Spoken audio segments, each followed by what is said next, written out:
Slow living filosofinya apa? Menikmati waktu, jam dan menit daripada sekedar menghitungnya. Melakukan segala sesuatu sebaik mungkin, bukan secepat mungkin. Filosofi ini tentang kualitas, bukan kuantitas dalam segala hal. Mulai dari pekerjaan, makanan, hingga mengasuh anak. Jadi ini beliau ingin semacam revolusi. Yuk manusia mulai ngerem, manusia mulai melambatkan diri. Jangan terlalu cepat, terlalu ambisius, itu merusak.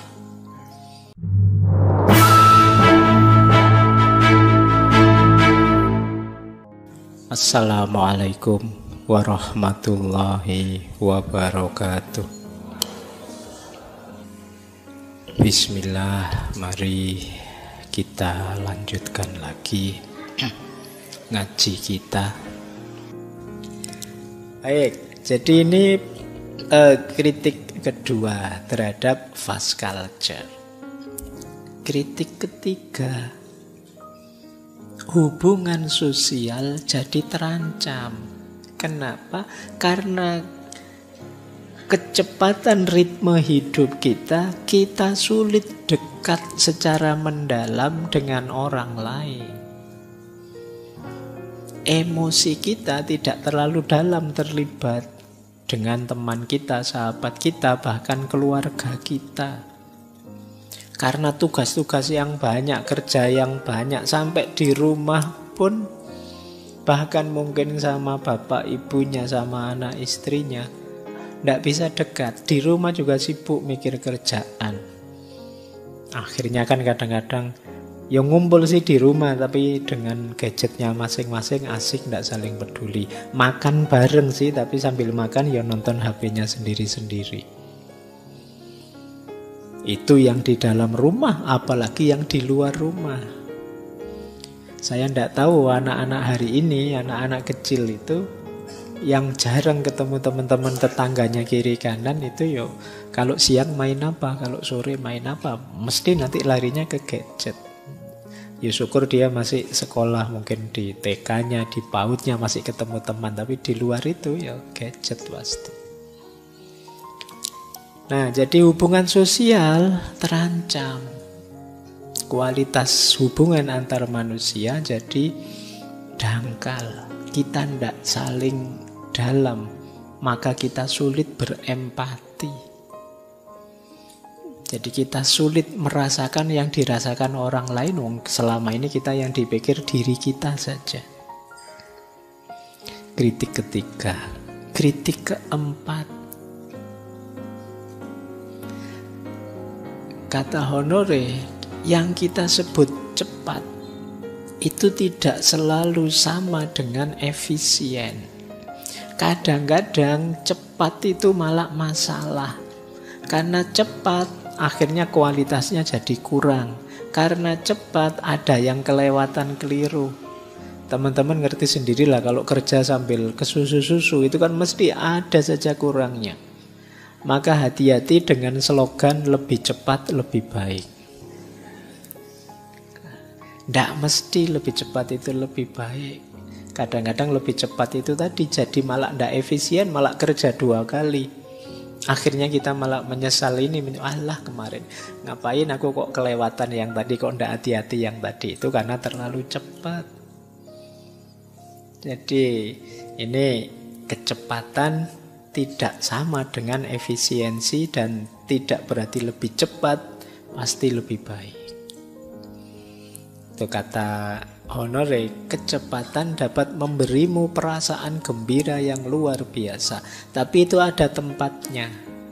Engkau harus menentukan batasnya dan tidak selalu menggunakan kecepatan.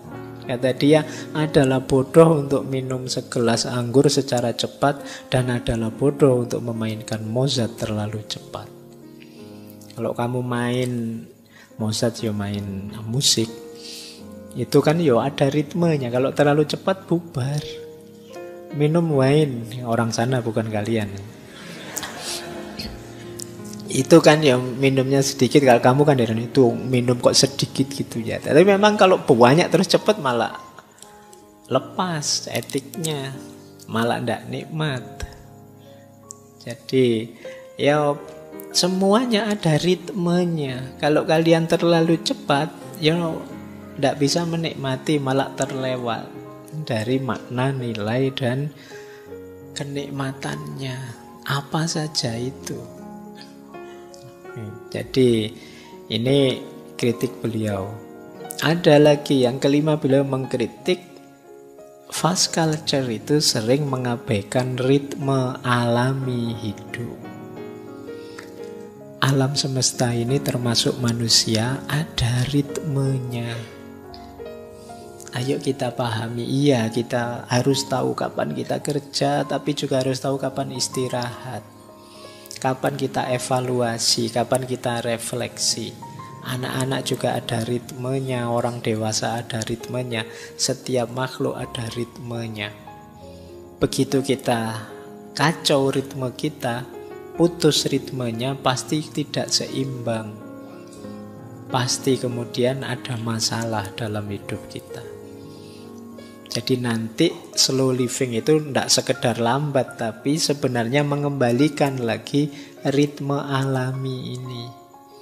Yang kemarin-kemarin kita terlalu cepat. Baik, kita lanjutkan karena masih banyak kritiknya. Yang ke-8, konsumerisme. Jadi peradaban hari ini dicirikan oleh konsumerisme. Kenapa konsumerisme? Ya kita ingin belanja, ingin membeli, ingin banyak uang demi memenuhi ini itu. Dan untuk bisa memenuhi keinginan konsumen kita, ya kita harus kerja keras, kita harus terus-menerus. Jadi hari ini kita sulit membedakan antara kebutuhan dengan keinginan. Ini dua hal yang berbeda. Makan itu kebutuhan, makan enak itu keinginan. Pakai baju itu kebutuhan, pakai baju yang bermerek itu keinginan. Konsumerisme itu kalian lebih disetir oleh keinginan-keinginanmu yang kadang-kadang tidak relevan. Biasanya keinginan ini jauh lebih mahal. Maka untuk bisa memenuhi keinginanmu, kamu perlu kerja keras. Kamu perlu melakukan multitasking tadi. Kamu perlu cepat melakukan ini itu biar segera melakukan yang lain, biar dapat uang banyak, biar bisa memenuhi keinginan-keinginanmu. Jadi peradaban konsumerisme membuat kita ingin terus belanja, dan untuk itu kita perlu biaya, dan untuk banyak biaya kita perlu banyak kerja, bila perlu lembur, bila perlu lupa istirahat, dan seterusnya. Jadi lingkaran setannya di situ. Jadi kita, pokoknya hidup kita hari ini kan hidup untuk belanja, kerja untuk belanja. Kan kerjaanmu tiap hari buka Shopee, buka Tokopedia. Oke ya. Jadi berarti apa? Fast culture itu mempromosikan gaya hidup yang merugikan, tidak hanya secara emosional tapi juga secara ekonomi, secara sosial. Baik. Oke ya, ini kritik ke-6. Kritik ke-7. Banyak ternyata kritiknya sampai 7. Ya ini pemetaan saya saja. Beliau mengkritik fast culture itu membuat kita kehilangan kesadaran penuh, tidak bisa menikmati momen. Itu yang kemarin kita bahas panjang di mindfulness. Mari hidup secara mindful. Hidup secara mindful itu kita sadari sepenuhnya yang kita lakukan sekarang dan kita nikmati, kita hayati. Apa saja yang kita lakukan. Mungkin duduk di masjid ini mengikuti ngaji. Mungkin nanti setelah ini kalian sambil baca buku atau sambil nonton TV atau sambil ngobrol dengan teman atau nongkrong di angkringan. Nikmatilah setiap momen, rasakan, hayati. Itu akan membuatmu lebih bahagia. Sementara selama ini kita sering hidup seperti saya bilang tadi, rutin saja, autopilot saja, tidak menikmati. Biasanya kalau pagi sarapan itu, ya sudah diulang lagi sarapan itu tanpa kayak orang tidak sadar. Misalnya kalian biasanya sarapan roti, sudah beli roti sak kotak berapa gitu. Meskipun kadang ya dimakan 2-3 terus jamuran. Iya Bang. Nah itu kamu tiap pagi begitu, terus akhirnya kamu kan rutin itu. Begitu rutin autopilot, kamu tidak menikmati. Pokoknya pagi mandi kayak robot itu kan. Terus habis mandi ganti baju, setelah itu duduk ngambil roti, terus makan, setelah itu makan. Jadi tidak ada kesannya sama sekali. Kenapa bisa begitu? Fast culture. Kalian dikejar-kejar oleh peradabanmu untuk segera menyelesaikan ini itu, untuk segera produktif ini itu. Padahal misalnya kalian sadari, kalian nikmati, hidupmu kan akan jauh lebih membahagiakan tanpa harus mengorbankan yang harus kalian tuju tadi. Jadi kan tujuanmu tetap bisa tercapai meskipun kalian menyadari sepenuhnya dan menghayati apapun yang kalian lakukan. Jadi fast culture menjauhkan kita dari menikmati hidup. Karena jauh dari menikmati hidup, kita juga tidak merasakan kebahagiaan. Padahal harusnya kita itu sudah bahagia, tapi kita tidak ngaku bahwa kita bahagia, wong kita tidak pernah menikmati hidup kita. Yo akhirnya kita tidak bersyukur, akhirnya tiap hari mengeluh. Jadi padahal nasibmu itu jauh lebih baik dari banyak sekali orang yang lain. Itu pun kalian tiap hari mengeluh. Karena ini tadi, kamu tidak mindful. Kamu tidak menikmati detik per detik hidup. Oke ya, jadi inilah kritik-kritik dari Carl Honore terhadap fast culture. Yang ini harus dicarikan solusinya. Solusinya apa? Itulah nanti yang kita sebut slow living. Baik, ambil nafas dulu, istirahat dulu ya, boleh. Nanti dianggap tidak menikmati kalau ngomong terus 2 jam. Mari kita nikmati momen kita malam hari ini biar kita bersyukur.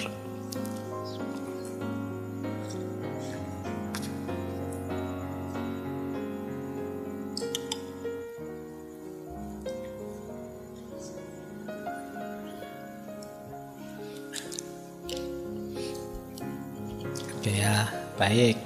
Nah, sekarang kita masuk ke tema utama kita. Slow living.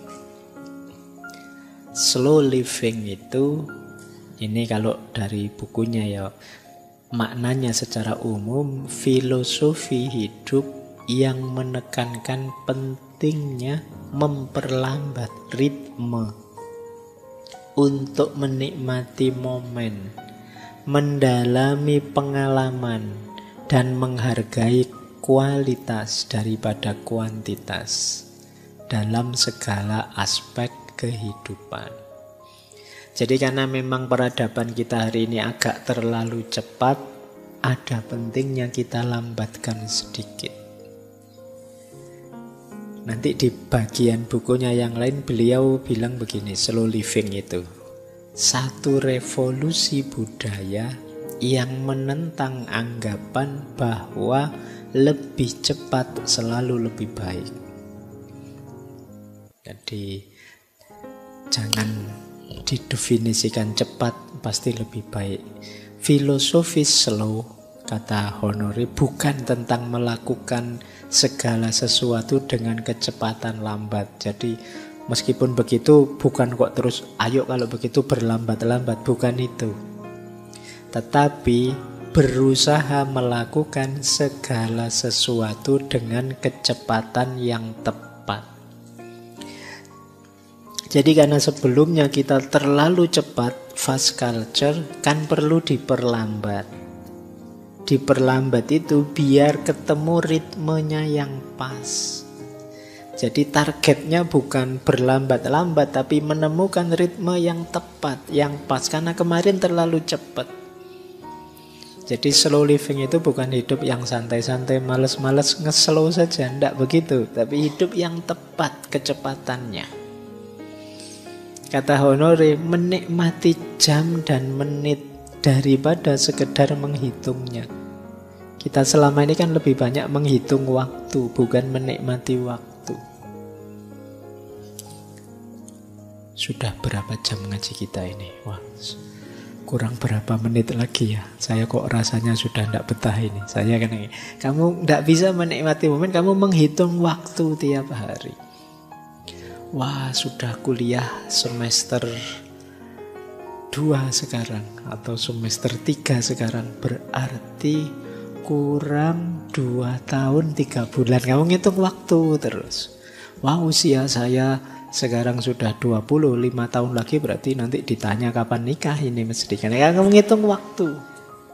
Kamu tidak bisa menikmati waktu yang kamu lakukan selama ini menghitung waktu. Dan itu menyiksa. Tidak enak menghitung waktu itu. Nah, slow living filosofinya apa? Menikmati waktu, jam dan menit daripada sekedar menghitungnya.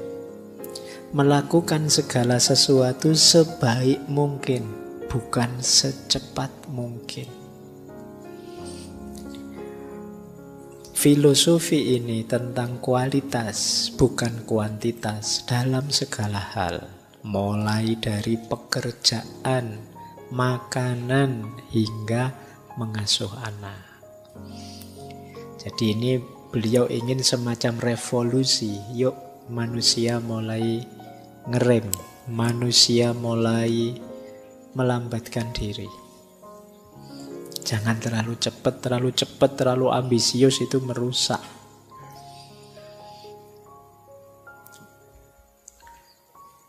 Nah, maka kalau kita rumuskan lagi ya, mari kita luruskan ada beberapa miskonsepsi, awas keliru. Yang pertama, slow living bukan berarti malas.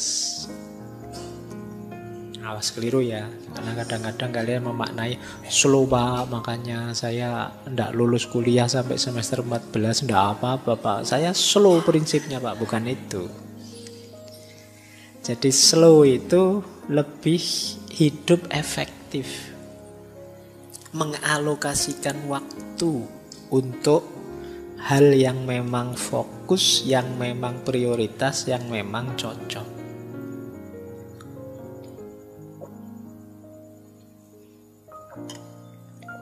Jadi bukan males. Jadi slow living ini tidak untuk yang males, tapi untuk yang terlalu cepat, untuk mengurangi kecepatannya.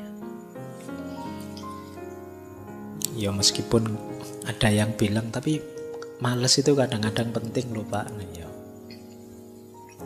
Ada satu buku yang menjelaskan begini, alhamdulillah masih ada orang males. Paling tidak ada orang yang tidak ikut menyumbang kekacauan dan kerusakan di muka bumi. Iya, kemarin kan kita belajar ekologi bulan lalu, itu betapa agresifnya manusia karena ambisinya, cita-citanya, keinginannya, terus bikin kerusakan ini, kerusakan itu. Nah, paling tidak orang males itu tidak ikut andil merusak dunia ini. Wong dia ndak ngapa-ngapain kok. Itu jasanya paling ndak itu ya. Oke. Meskipun jangan kamu pakai alasan, nanti ini dipakai alasan, Pak. Saya males itu ya, mending Pak, saya ndak ikut andil ngerusak gitu. Oke, jadi slow living bukan berarti males. Yang kedua, slow living bukan berarti menunda. Waktunya kerja ya kerja saja, tapi ngerti ritmenya. Jangan tergesa-gesa, juga jangan ditunda. Kalau memang sudah waktunya action, action. Kita pilih yang paling cocok, waktu yang paling tepat, durasi yang paling sesuai untuk kita. Kita tahu kapan dikerjakan, kapan istirahat. Jadi bukan menunda. Dan juga bukan, nanti ada yang bilang slow living itu kan mungkin gaya hidup cocoknya ya di pedesaan-pedesaan, Pak, daerah dalam. Ini gaya hidup yang penting untuk semua orang. Siapapun perlu gaya hidup yang tepat seperti ini, kata Honor, di kota maupun di desa. Jadi kalau dulu kesannya yang nge-slow itu orang desa, ya mungkin orang desa sudah menjalankan serba sedikit konsep slow living ini. Bisa menikmati hidup, bisa mindful.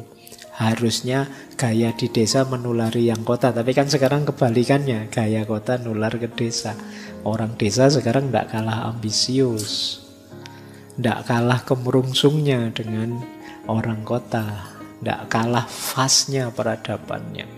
Kalau tidak percaya kalian nanti yang kuliah di sini waktu pulang kampung mesti kaget-kaget. Perubahannya cepat juga di desa kita itu.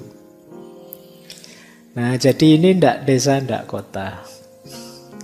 Jadi tidak hanya untuk negara maju, tapi juga untuk kita. Kita kan sebenarnya juga sudah maju ya. Insya Allah. Iya kan. Harus optimis kita. Baik, jadi ini miskonsepsi. Banyak yang salah paham terhadap slow living. Bukan malas, bukan menunda-nunda, juga bukan cocoknya di pedesaan saja.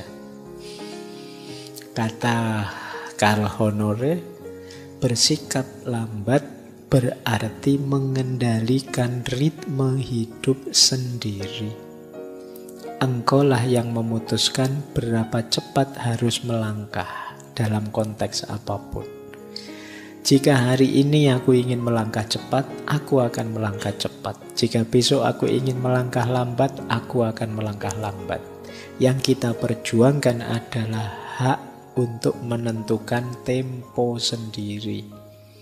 Kita yang tahu siapa diri kita, kapan kita kuat, sejauh mana kita mampu, kapan kita harus istirahat, kita kan yang tahu.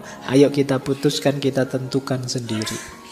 Jangan mau dijajah, diarahkan, diatur tanpa kita pertimbangkan daya dan kekuatan kita.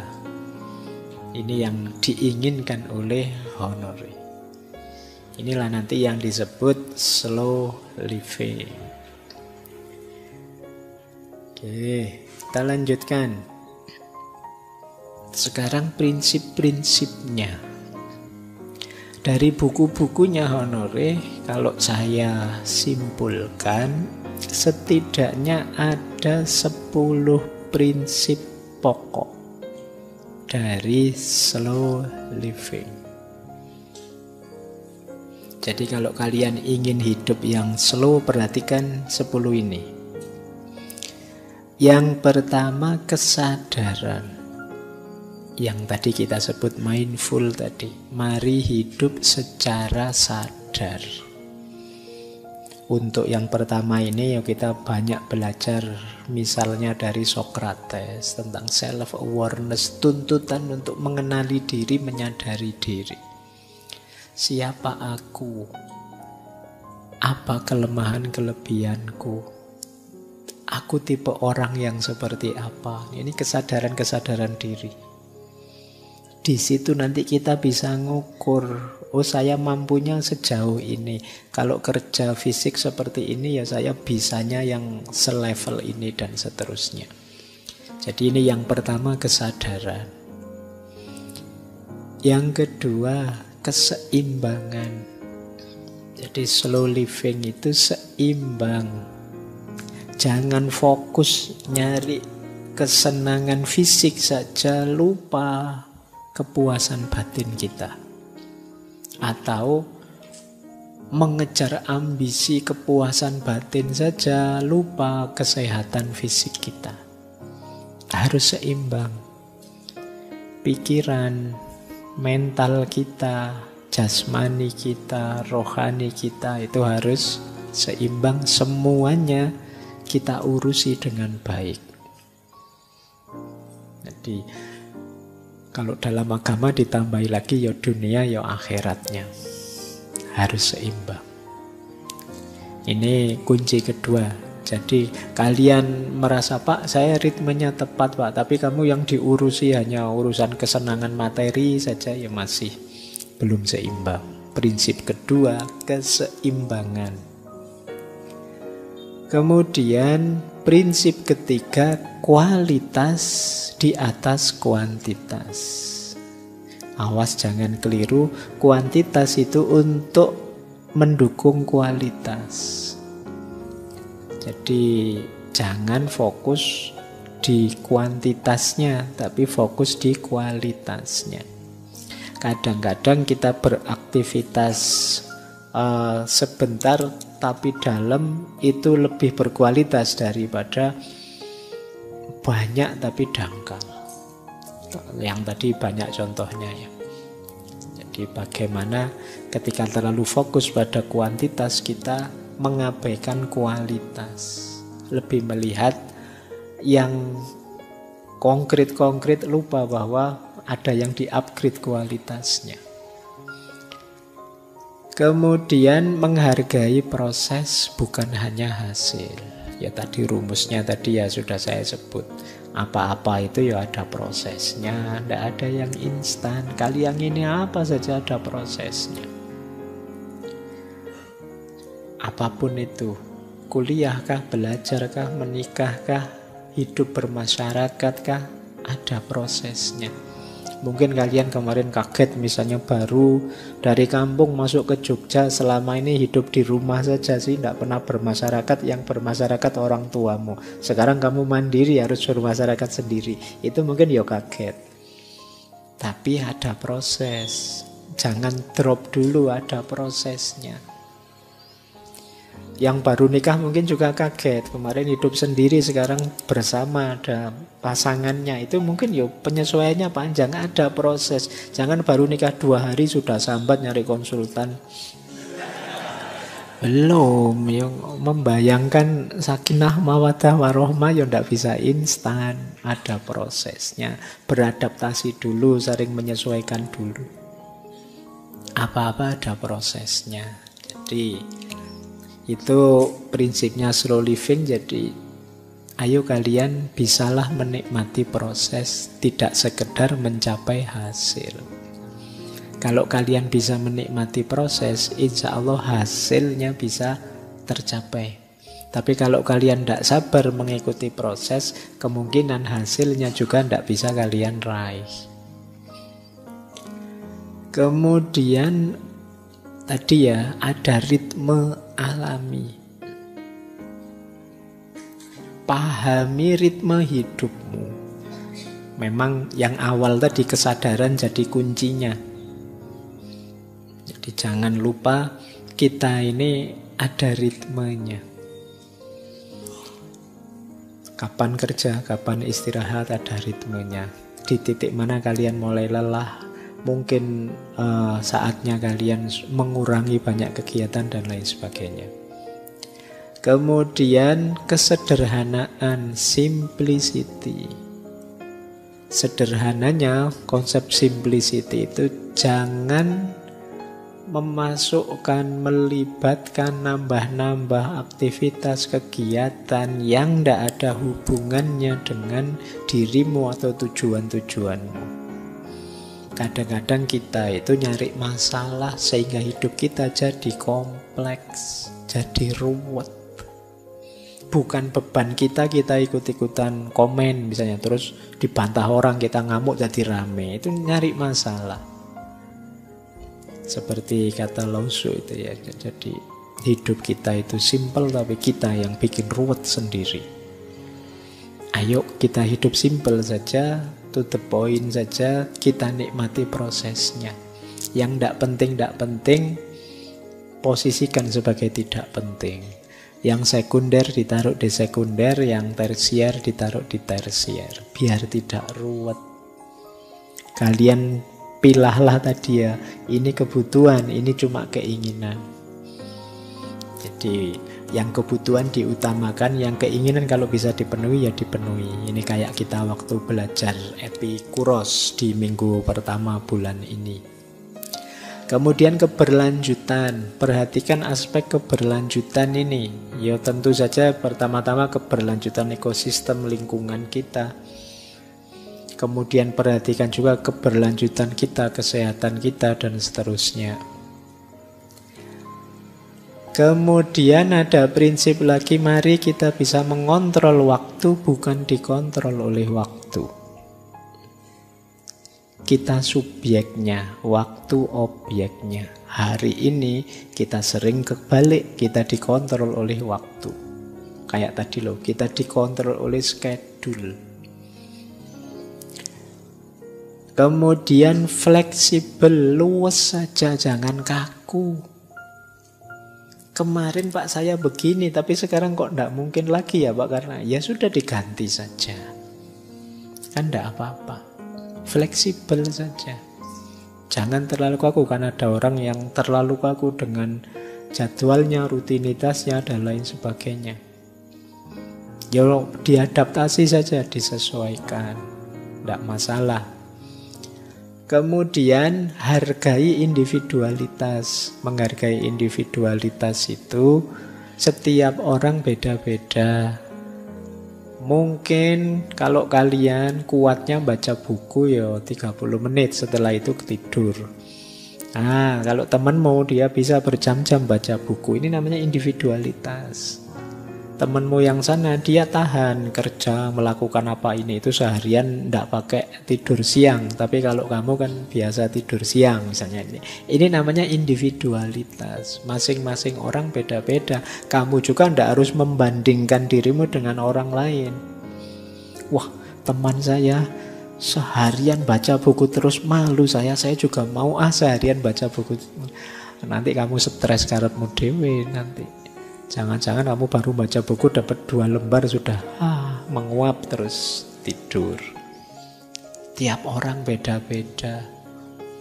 Hargai individualitas dirimu dan individualitas orang lain. Inilah slow living. Kata beliau, manfaat besar dari memperlambat langkah adalah mendapatkan kembali waktu dan ketenangan untuk membuat koneksi yang bermakna, baik dengan orang lain, dengan budaya, dengan pekerjaan, dengan alam, dengan tubuh, dan dengan pikiran kita sendiri. Jadi kalau kita agak slow down, kita agak memperlambat sedikit, kita lebih tenang. Kemudian kita sekarang dapat waktu untuk lebih intim, lebih intens membangun kebersamaan dengan orang lain dan juga lingkungan sekeliling kita dan juga dengan diri kita sendiri. Beliau melanjutkan, para pemikir terhebat sepanjang sejarah pasti tahu pentingnya mengubah pikiran ke kecepatan rendah. Jadi orang-orang besar itu pasti ngerti pentingnya slow living ini. Buktinya apa? Misalnya Charles Darwin menggambarkan dirinya sebagai pemikir yang lambat.